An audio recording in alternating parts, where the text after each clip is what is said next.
si zimene amayankhula koma zimene amachita, zimene zimakhala ndi tanthauzo kwambiri kwa munthu pamene ali pa ubwenzi.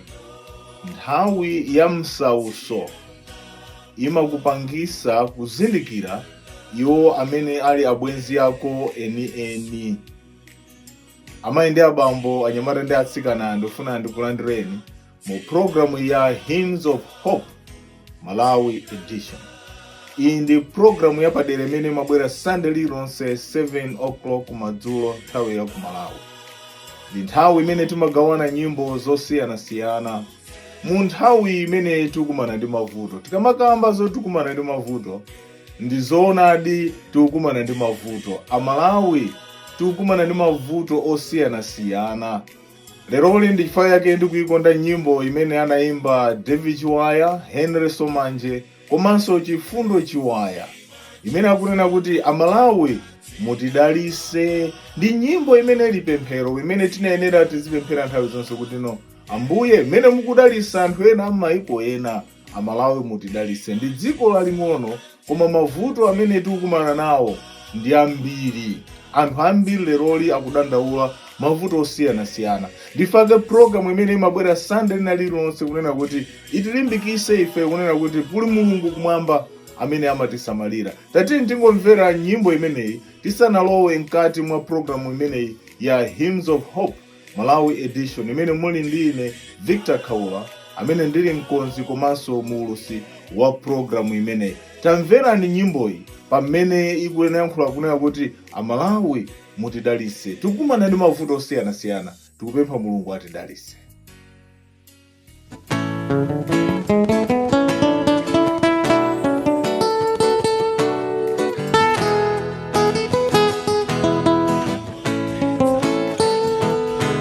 Ambuye akumwamba taonani, Amalawi tikupempha.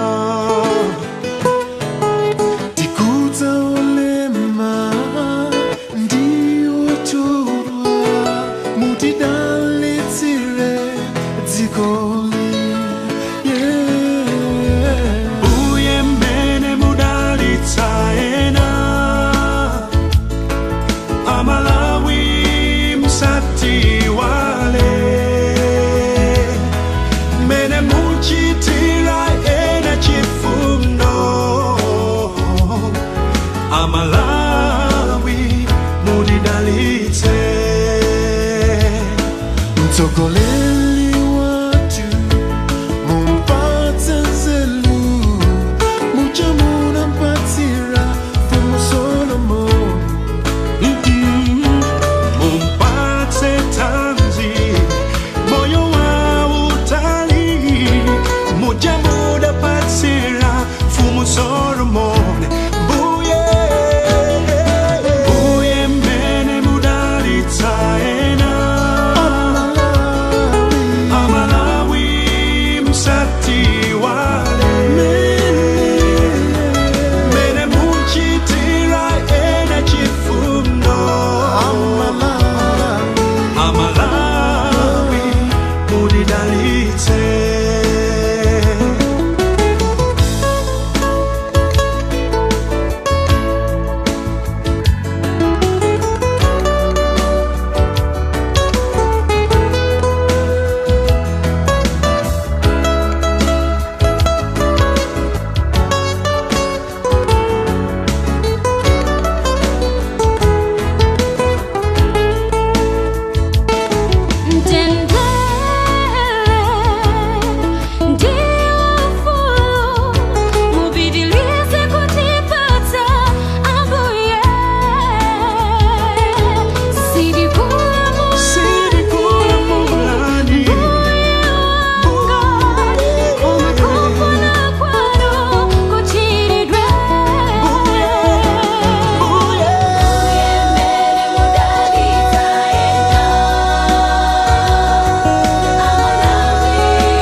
Ndeno mu program imeneyi pamene tili kufuna kuti timvere nyimbo zosiyanasiyana, ndikufuna ndikulandireni kumutu wa program wathu umene tikunena kuti The Power of True Friendship Through Persecution, mphamvu ya ubwenzi weniweni mu nthawi ya nsauso. Nthawi zimafika, nthawi zina zovuta amene tili pa dziko lapansi, imene timafika pona kuti takumana ndi mavuto osiyanasiyana, nthawi imene anzathu ena amene amatithawira. Komano tsiku la lero tikufuna tione mpulogalamu imeneyi kunena kuti zilipo nthawi zimene zimakhala zabwino kandi ukwati kandi kusanga timakhala ndi anthu ambiri amene amabwera kwa ife, koma ikafika nthawi ya mavuto anthu ambiri amatithawira. Ndiye tikufuna tione nthano zosiyanasiyana m'Baibulo zinayi zimene zikuonesa mphamvu kapena kuti mphamvu ya ubwenzi weniweni mu nthawi ya msauso. Musachoke, mukhale pamenepo, panda kukonzerani zambiri mu programu imeneyi.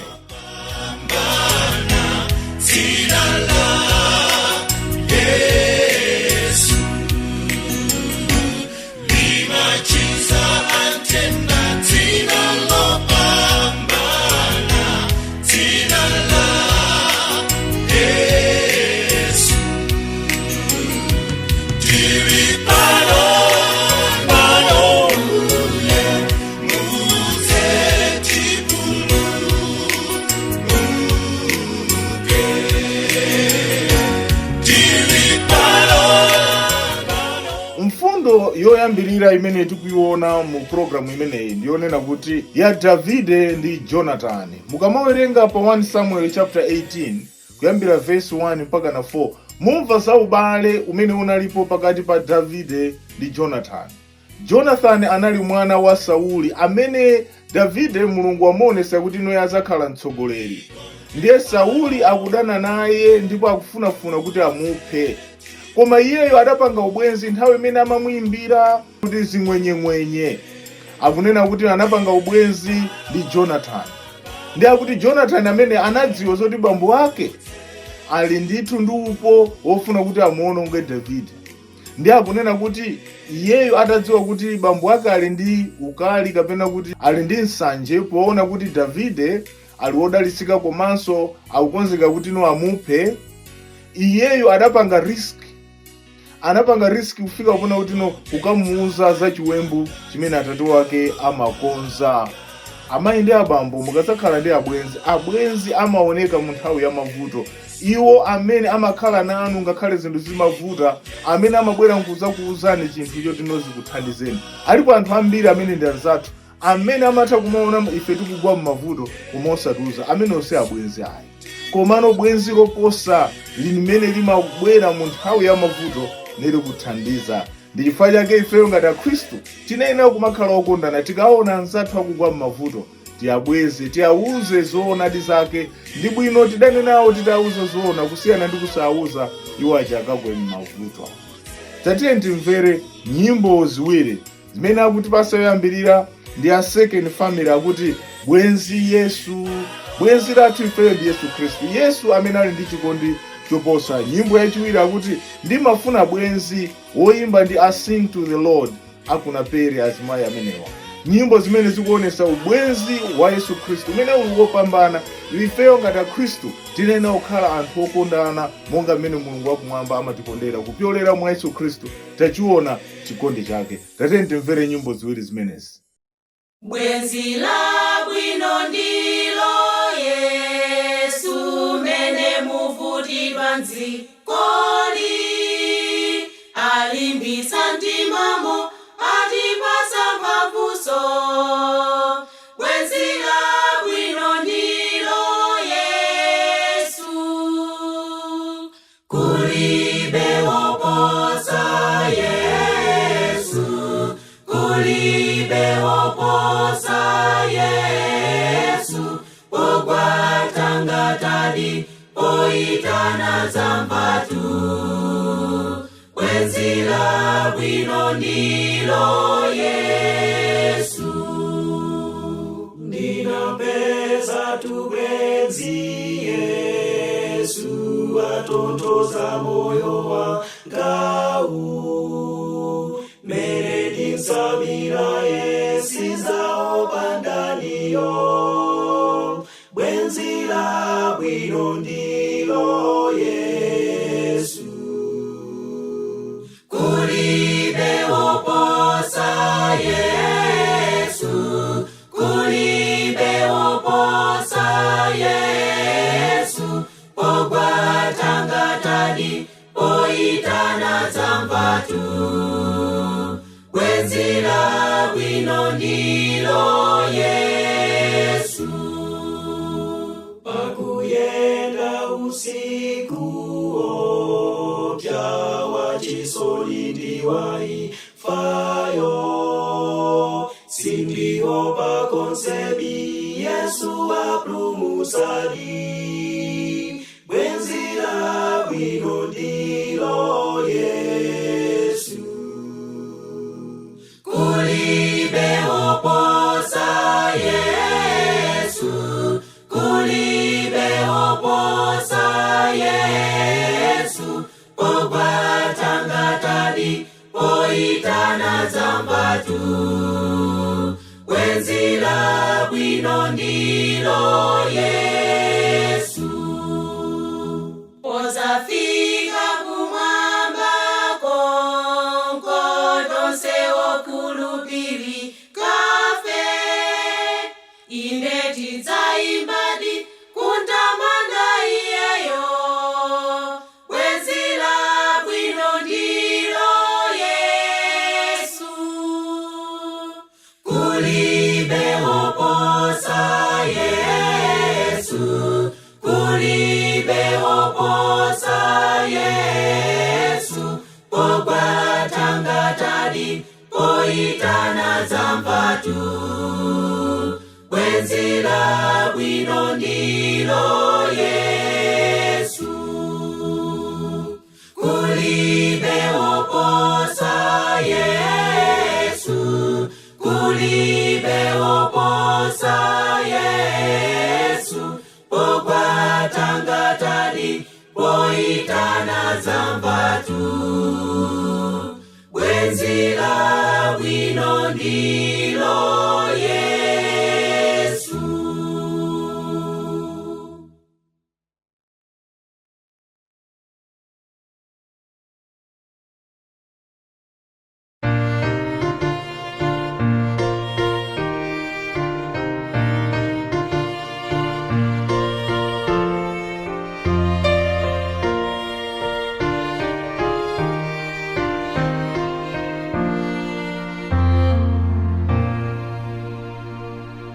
Ndimafuna bwenzi la pante ndere, ndimafuna bwenzi la pamavuto, ndimafuna bwenzi la pamoyo wanga kuti ndiritsatire. Ndimafuna bwenzi la pante ndere, ndimafuna bwenzi la pamavuto, ndimafuna bwenzi la pamoyo wanga kuti ndiritsatire. Ndamupeza Yesu ndiye bwenzi langa, ndamupeza Yesu adzakhala ukasowa. Bwenzi umuuze Yesu adzakhala bwenzi lako. Ndamupeza Yesu ndiye bwenzi langa, ndamupeza Yesu adzakhala ukasowa. Bwenzi umuuze Yesu adzakhala bwenzi lako. Umuuze Yesu za mavuto ako, umuuze Yesu adzakuthandiza ukasowa bwenzi umuuze Yesu adzakhala bwenzi lako. Umuuze Yesu za mavuto ako, umuuze Yesu adzakuthandiza ukasowa bwenzi umuuze Yesu adzakhala bwenzi lako. Ndamupeza Yesu ndiye bwenzi langa, ndamupeza Yesu adzakhala ukasowa bwenzi umuuze Yesu adzakhala bwenzi lako. Ndamupeza Yesu ndiye bwenzi langa, ndamupeza Yesu adzakhala ukasowa bwenzi umuuze Yesu adzakhala bwenzi lako. Ndamupeza Yesu ndiye bwenzi langa, ndamupeza Yesu adzakhala ukasowa bwenzi umuuze Yesu adzakhala bwenzi lako. Ndamupeza Yesu ndiye bwenzi langa, ndamupeza Yesu adzakhala ukasowa bwenzi umuuze Yesu adzakhala bwenzi lako.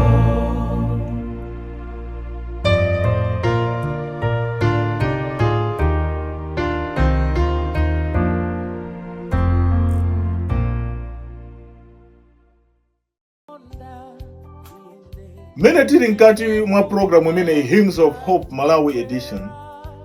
Nkhani yachiwiri imene tikufuna tikambe ndiona kuti Yobu ndi abwenzi yake, Job and his friends. This is one of the stories that is very common. Many of us know about the story. Tikudziwa nthano imene inamuchitikira Yobu, kunena kuti atataya zinthu zonse, ndiya zinthu weto zake ndi anake zonse ndikutayika. Akunena kuti Yobu anzake okhala kutali anabwera nazamuchereza. Anakhala naye Yobu ameneyu, monga tikuona pa Yobu chapter 2 verse 11 mpaka na 13. Akuti anzake anabwera ndikuzakhala naye nazamuchezesa. Ngakhale anthu nthawi zambiri timapanga emphasize chifukwa choti mwina malangizo awo sanali abwino, kapena malangizo awo amamuza zinthu zolakwika, koma tikufuna tiyang'ane mbali yabwino ya anzake amene atakhala pa mavuto akuti anzake anabwera nakhala naye. Anabwera nkuzakhala pamene paja. Do you know that sometimes ife tikakhala kuti tili mavuto timafuna mzathu abwere akhale nafe, kungokhala pamene popo, akuti the physical presence. Ngakhale ulibe mawu oyankhula, ndi chifukwa chake nthawi zambiri ngakhale anthu akhale mavuto, kaya akupita ku ndende, kaya iwowa ndi oti adwala, kapena ataya okondedwa awo, nthawi zina anthu fe timati ndilibe mawu okayankhula. Sometimes they just need someone to come and sit next to them. Kungopita nkukakhala nawo, kupeseka kwanuko pamenepo mumawalimbikisa, amadziwa kunena kuti ife tili limodzi. That's a sign of being solidarity. That's a sign of solidarity, kuti munayima nawo munthawi pamene iwo anali pa mavuto. Munthu umafuna anthu ena okulimbikisa. Kodi inu simunamve anthu ena kuti monga kandi maiko kandi ku America kandi kuti amayenda mwina ndi mapets amene akuti to give them emotional support. Musapeza kuyenda ndi galu, amaloledwa ngakhale m'masukulu kamalo osiyanasiyana, ngati galu amapereka emotional support amakhala nawo. Ifenso nthawi zina zake anthu akakhala ali m'mavuto, they need emotional support from us. Kungokhala pamenepo, ngakhale mulibe nzeru, koma kungopezeka pamenepo ndi mdalisoso wina wapadera. Kodi inu mukukumbukirapo nthawi ina imene munakumana ndi mavuto ndipo nzanu anabwera nkuzakhala nanu pafupi ndipo munamva kukoma? Ndi kwabwinotu kukhala ndi anzathu tikakhala m'mavuto. Tatiye timvere nyimbo zitatu zimene timvere. Yoyambirira akunena kuti bwenzi labwino, imene akuimba ndi Precious Chisulo amene ali ku South Africa, akuti ifeyo tibisalire mwa Yesu Khristu, ifa ndiye thandizo lopezekeratu. Nyimbo yachiwiri akutiimbira akuti wasowa bwenzi Mai Saidi Nyoni Makina. Awa ndi mai ake a Comrade Bofini Makina wakulilongwe amene akuimba nyimbo kuti kodi wasowa bwenzi. Ukasowa bwenzi pa dziko lapansi pali bwenzi loposa bwenzilo ndiye Yesu Khristu.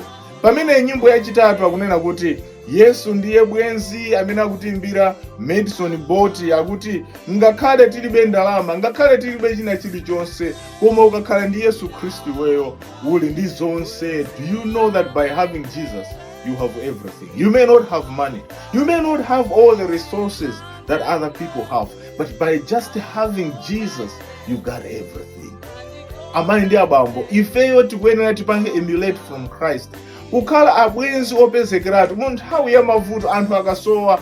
Let us be there to give them emotional support, to give them moral support, kuwalimbikisa kuti adziwe kuti sali wokhayi. Ambira ife timadikira mavuto achakatha mkumangu ya mkulaiya ndi makupemphererani tinali nanu limodzi, but sometimes they need you to be by their side. Monga amene anachitira anzake Ayobu, anakhala naye pafupi, anamulimbikisa. Vuto lawo linaliona kuti okhalisa anayamba kubweresa maganizo oyipa, namuza kuti iweyo ndithu mwina wachimwa. They started judging him instead of angomulimbikisa. But I want to commend their action kuti anabwera nakhala naye pafupi.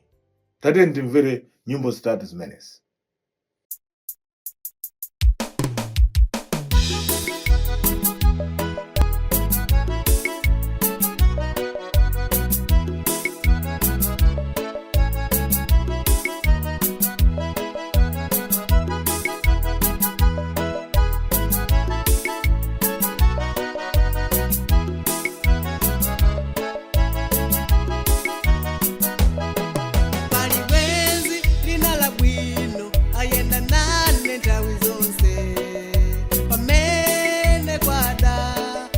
Teteza koipayo pali bwenzi linala bwino ayenda nane nthawi zonse pamene kwada anditeteza koipayo. Yesu mwana wa Mulungu anditeteza kwadani tandizo langa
ukasowa bwenzi usadere nkhawa, ukasowa bwenzi usadere nkhawa, ukasowa bwenzi usadere nkhawa, udere nkhawa ukasowa Yesu, ukasowa bwenzi usadere nkhawa, ukasowa bwenzi usadere nkhawa, ukasowa bwenzi usadere nkhawa, udere nkhawa ukasowa Yesu. Yangana pantandapo, yangana pantandapo, yangana pantandapo, ni pamene pali chipulumutso. Yangana pantandapo, yangana pantandapo, yangana pantandapo, ndi pamene pali chipulumutso.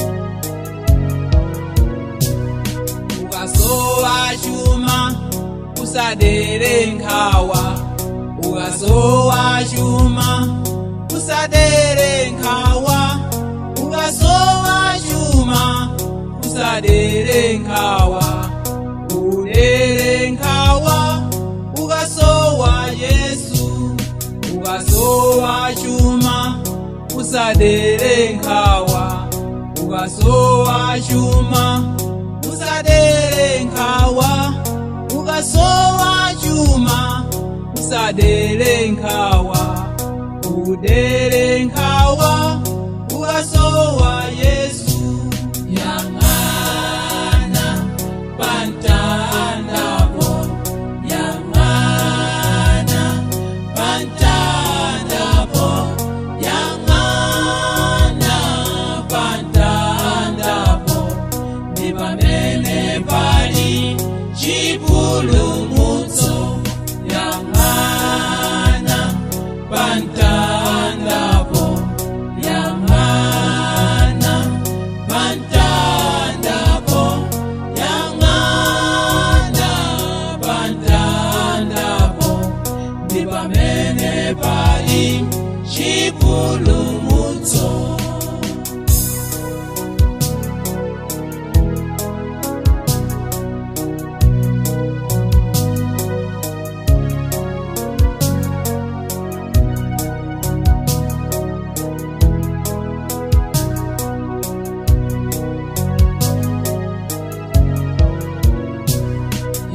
Yangana pantandapo, yangana pantandapo, yangana pantandapo, ndi pamene pali chipulumutso. Yangana pantandapo, yangana pantandapo, yangana pantandapo, ndi pamene pali chipulumutso.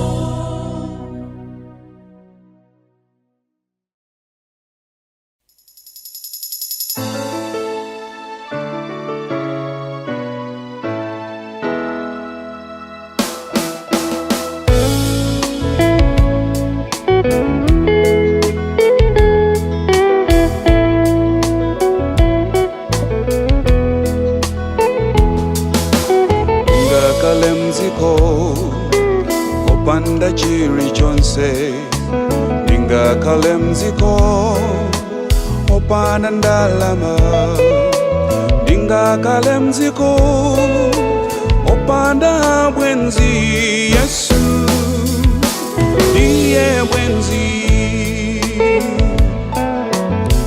ndingakhale mdziko opanda chilichonse, ndingakhale mdziko opanda ndalama, ndingakhale mdziko opanda bwenzi.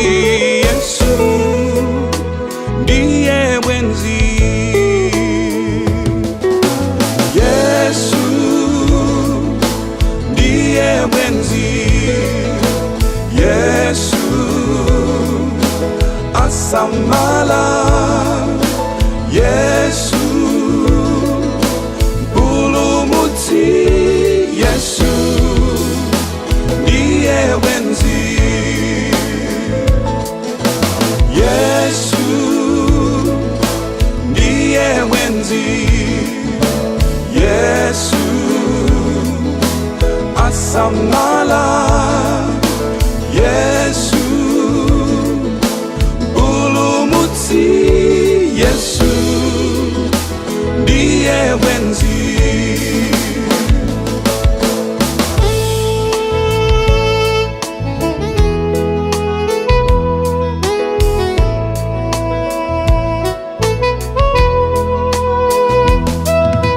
Ndingakhale mdziko opanda interneti, ndingakhale mdziko opanda mafoni, ndingakhale mdziko opanda mabanki, Yesu ndiye zonse,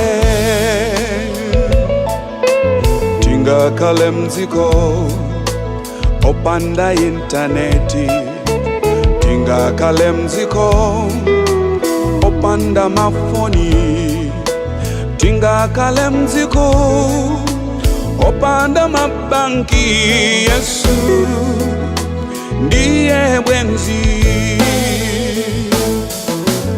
Yesu ndiye bwenzi, Yesu asamala, Yesu mpulumutsi, Yesu ndiye bwenzi, Yesu ndiye bwenzi, Yesu asamala, Yesu mpulumutsi, Yesu ndiye bwenzi.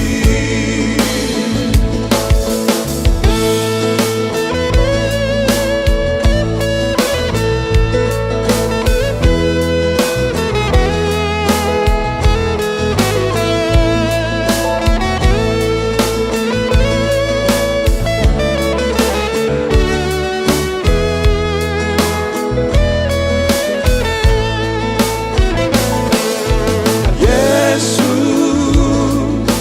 ndiye bwenzi, Yesu asamala, Yesu mpulumutsi, Yesu ndiye bwenzi, Yesu ndiye bwenzi, Yesu asamala, Yesu mpulumutsi, Yesu ndiye bwenzi.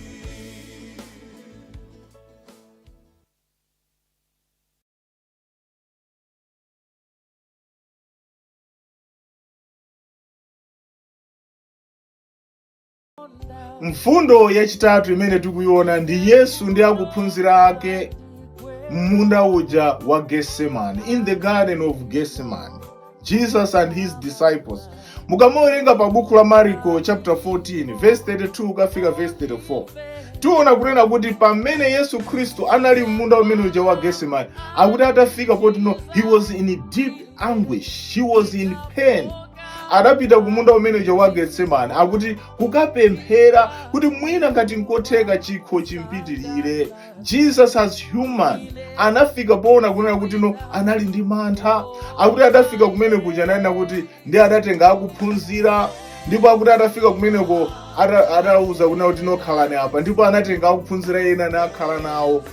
Yesu adafuna anzake mu nthawi ya mavuto imene adakhala nawo kuti akhale pafupi ndi iye, apemphere naye, ndipo akanakhuzidwa kunena kuti pobwerera kupeza kuti no ena aja sakupempheranso ayi. Amayi ndi abambo, kodi inu mukudziwa kunena kuti pamene ife tikumana ndi mavuto, pamene ife tikumana ndi mavuto osiyanasiyana, tikuyenera kukhala ndi anzathu amene angakhale ndi ife in our Gethsemane moments, mmene tikukumana ndi mavuto akuluakulu onena kuti we have to make a better decision. We have to make a better decision.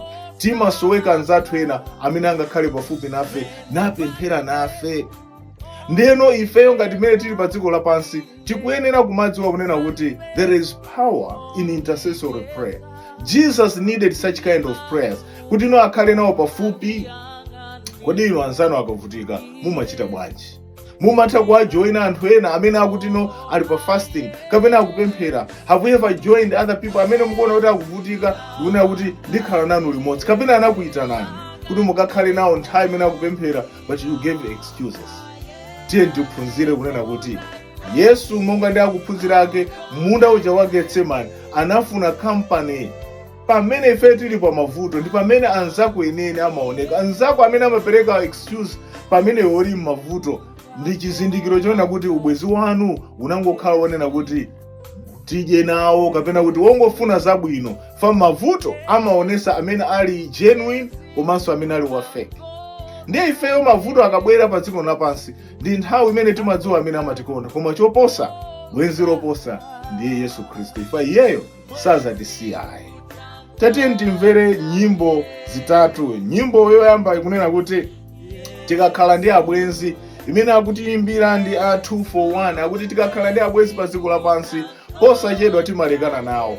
I want to emphasize kuti we part. Sometimes timasiyana kupyolera imfa. That is understandable. The Bible says kuti tonsefe kaya abwino oyipa tizafa.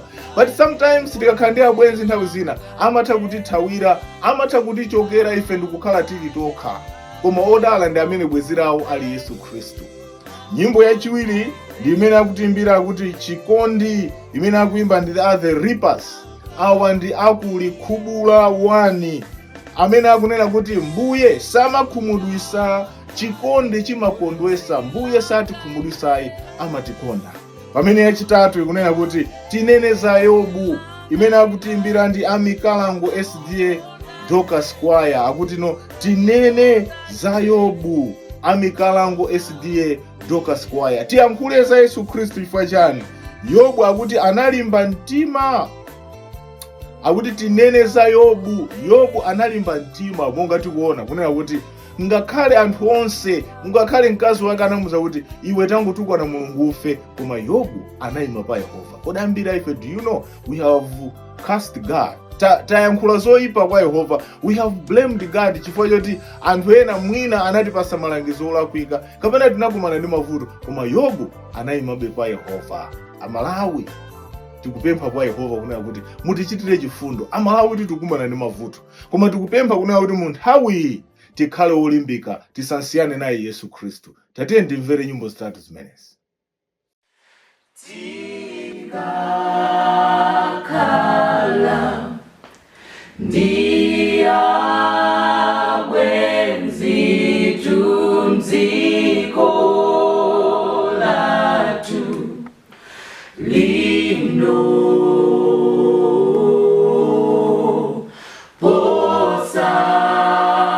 posachedwa timalekana nawo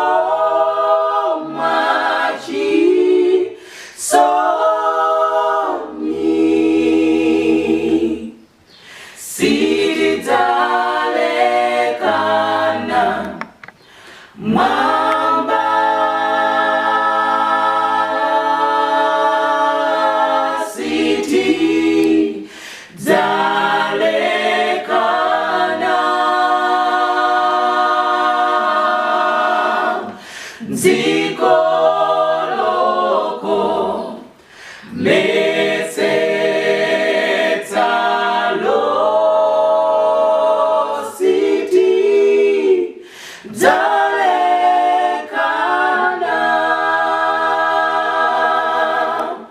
siti dzalekana so aimziko loko malo nyimbo zachi mwemwe mtendere nzaimba kosata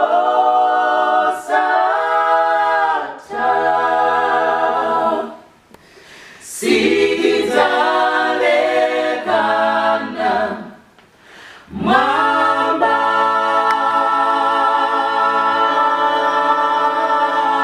siti dzalekana dziko loko metsetsa lositi dzalekana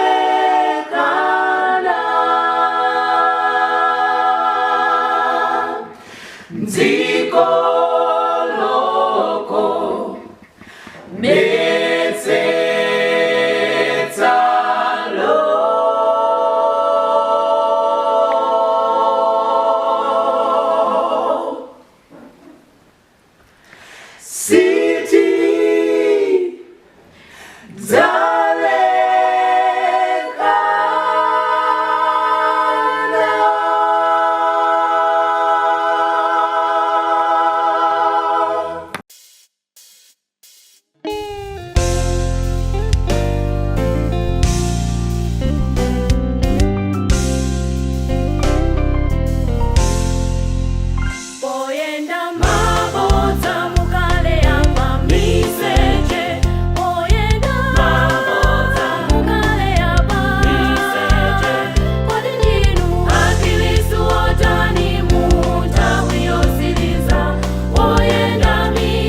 tineneza Yobu obirira vuto olimba osatekeseka iye anaima osatekeseka Yobuyo analimba ntima tineneza Yobu obirira vuto olimba osatekeseka iye anaima osatekeseka Yobuyo analimba ntima iye anaima pachikhulupiriro chake anakuta ng'ombe kufa chuma chonse kuta iye anaima osatekeseka Yobuyo analimba ntima iye anaima pachikhulupiriro chake anakuta ng'ombe kufa chuma chonse kuta iye anaima osatekeseka Yobuyo analimba ntima abwenzi nanena sanatekeseke mkazi wake namukhumudwitsa iye anakweza dzina la Yehova Yobuyo mwamuna wangwiro abwenzi nanena sanatekeseke mkazi wake namukhumudwitsa iye anakweza dzina la Yehova Yobuyo mwamuna wangwiro iye anaima pachikhulupiriro chake anakuta ng'ombe kufa chuma chonse kuta iye anaima osatekeseka Yobuyo analimba ntima iye anaima pachikhulupiriro chake anakuta ng'ombe kufa chuma chonse kuta iye anaima osatekeseka Yobuyo analimba ntima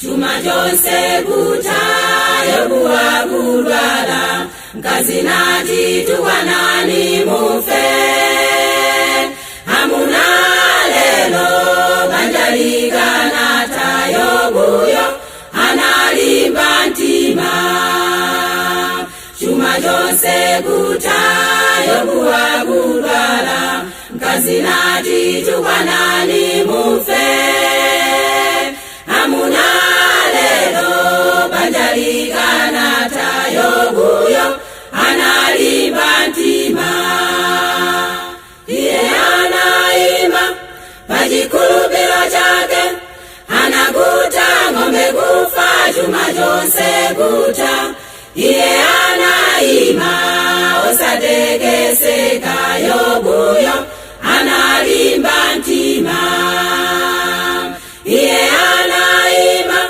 pachikhulupiriro chake anakuta ng'ombe kufa chuma chonse kuta iye anaima osatekeseka Yobuyo analimba ntima iye anaima pachikhulupiriro chake anakuta ng'ombe kufa chuma chonse kuta iye anaima osatekeseka Yobuyo analimba ntima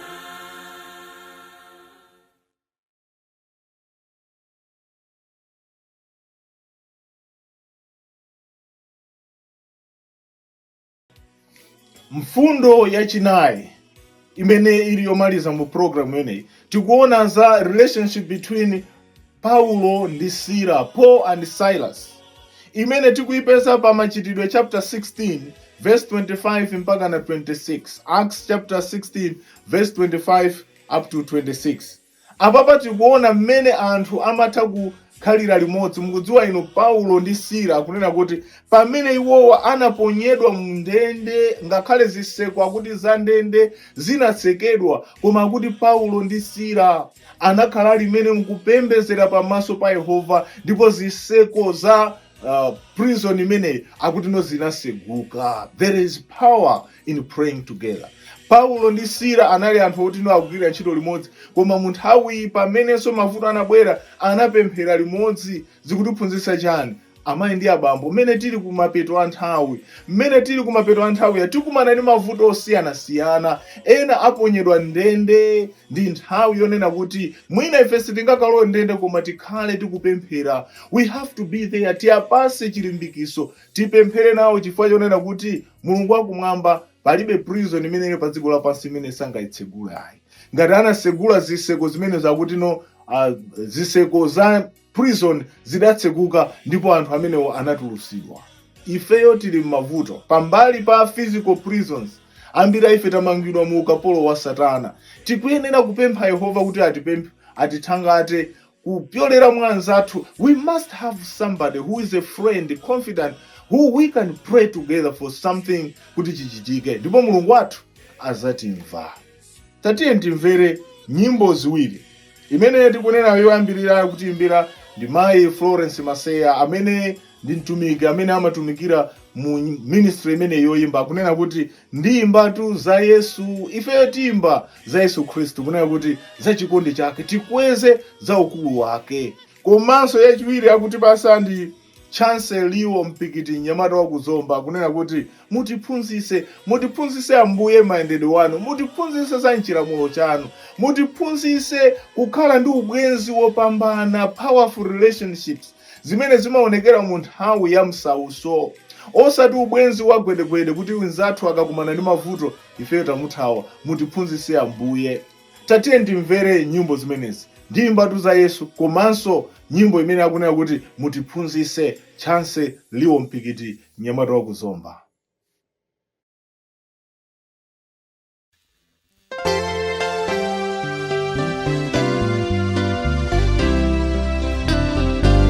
Timbatu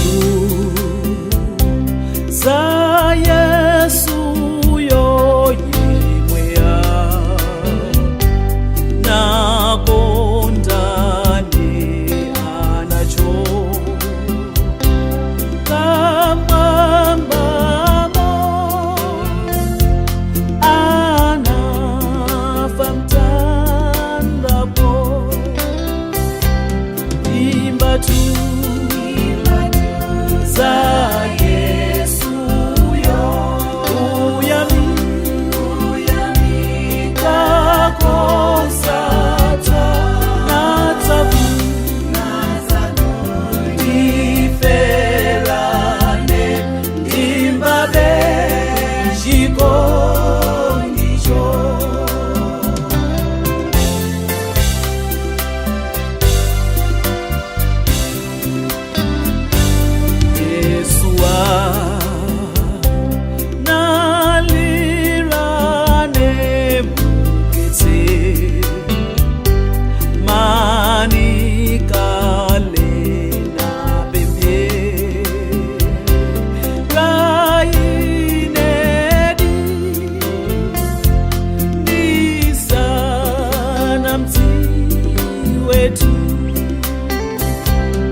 Yesu mbuye tsekulani makutu timvele inu otsogolela nkhosa zanu atsogolela ndi nzeru zawo sakumva nzi muponong'oneza zomwe mufuna mutiphunzitse khalidwe labwino mutiphunzitse za zinsinsi zanu mutiphunzitse chiphunzitso chanu tisachoke njira yanuyo mutiphunzitse khalidwe labwino mutiphunzitse za zinsinsi zanu mutiphunzitse chiphunzitso chanu tisachoke njira yanuyo.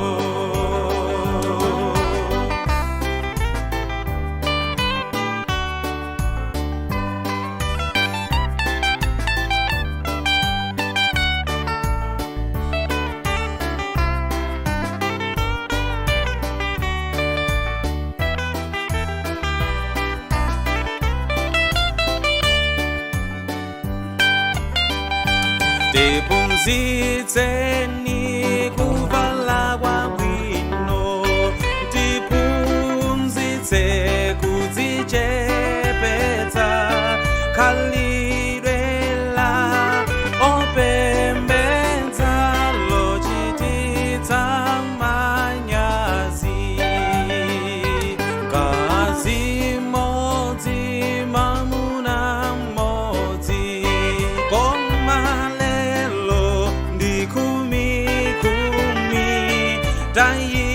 tayiwala Yesu mbuye mutiphunzitsenso mutiphunzitse khalidwe labwino mutiphunzitse za zinsinsi zanu mutiphunzitse chiphunzitso chanu tisachoke njira yanuyo mutiphunzitse khalidwe labwino mutiphunzitse za zinsinsi zanu mutiphunzitse chiphunzitso chanu tisachoke njira yanuyo.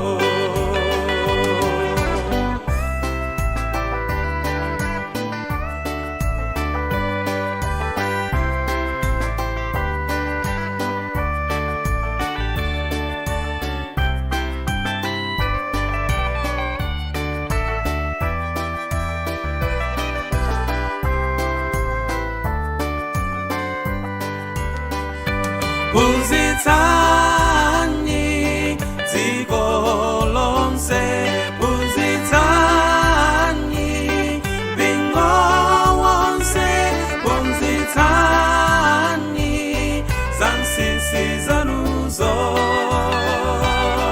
tikalebe ana anuwo phunzitsani dziko lonse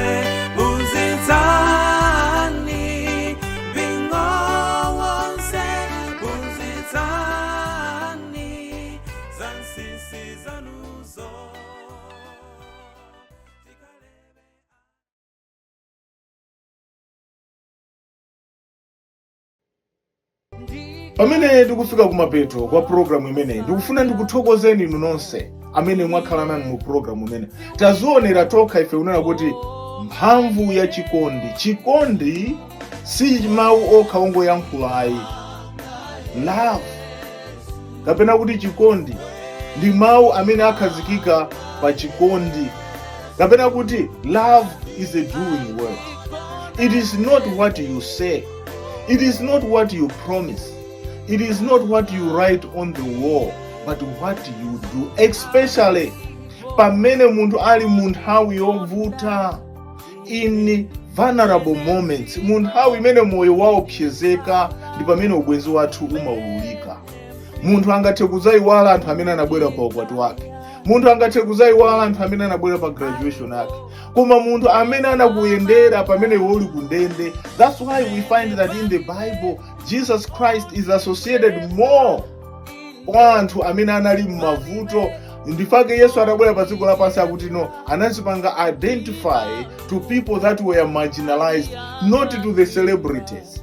Kodi ndikunena kuti ma celebrities azapulumuka ngati akuopa Yesu azapulumuka. Koma what I'm trying to emphasize ndionera kuti mu nthawi ya mavuto Yesu Kristo anapezeka pamene. Kodi inuyo kumene mumapezeka nthawi zambiri ndikuti ndikuzisangalalo kapena kunthawi kwa pakati pa anthu amene akukumana ndi mavuto, anthu amene akusaukachi, amene alibe chakudyachi, amene akudya chitezi achi, kuwatengera chakudya ndikuwapasa, kuwapasa phala kapena ndikuwapasa chakudya, azakukumbukirani ndipo azatamanda Yehova. Then kumwina akuti no munthu kapeze ali pa phwando kapena pena pake ndikukangosangalala nawo. Mu nthawi imene akuvutika, akusowa njira yochita, ife tikakakhala nawo azatikumbukira ndipo azakweza dzina la Yehova. Njalo Ambuye akudaliseni ngati muli ndi testimony komanso nyimbo kapena mukufuna mupereke feedback ku program imeneyi, lembani uthenga wanu ku WhatsApp number +1 269 815 2258. Komanso mungathe kutumiza ku email address victorkhaula@gmail.com.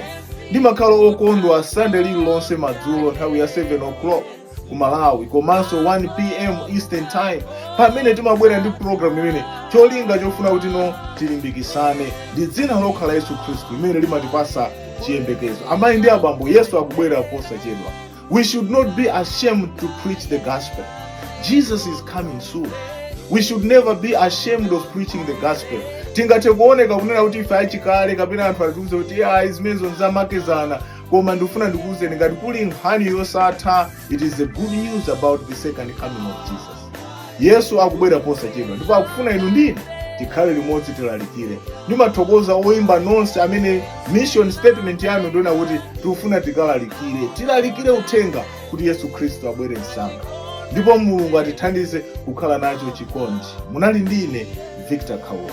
Tatiyeni pamene tikumaliza timvere nyimbo iyi imene yakunena kuti inenso, yoyimbidwa ndi harp. Sakuti no, Ambuye mumadalisa anthu osiyanasiyana, mumadalisa ena kwina ndi kwinawo, koma ndikufuna inenso mukandidalise. Kodi inu mukufunanso Mulungu akudalise nacho ni chikondi chodzaza chimene mungathe kuonesera anthu ena amene ali m'mavuto, amene ali ndende, amene ali oferedwa, amene akusowa mafizi, amene akusowa zakudya, akusowa nyumba. Ambuye inenso mundichitire chifundo. Mwina ena mukumavutika leroli mukusowa thandizo. Nyimbo imene ya the harps kuchokera ku Lilongwe akunena kuti inenso ngati lili pempho lanu talembani mu comment section kuti Ambuye inenso ndikufuna mundidalise pavuto ili, komanso mundithangate kukhala wachikondi kuti ndikakhale bwenzi loona kwa anthu ena, osati abwenzi achinyimbo ongooneka nthawi ya mtendere koma m'mavuto ukawathawa anzathu. Ndizakhale pomwepo sabata ya mawa pamene ndizabweranso ndi program ina. Bye.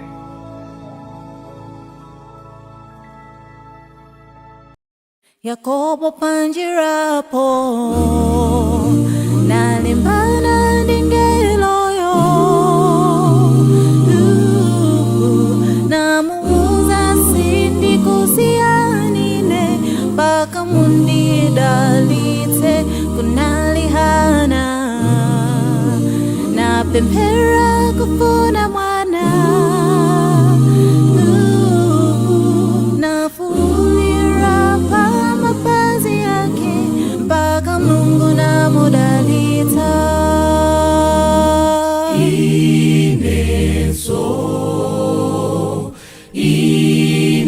Inenso mbuye mene mudalitsa ena mudalitse inenso mbuye mudalitse inenso mbuye mene mudalitsa ena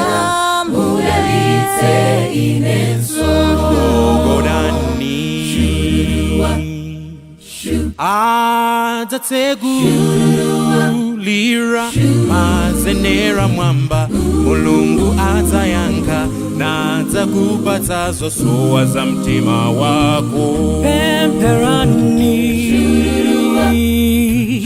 kosleke eza Mulungu adzayankha poti amamba nadzakupatsa zosowa za mtima wako. Inenso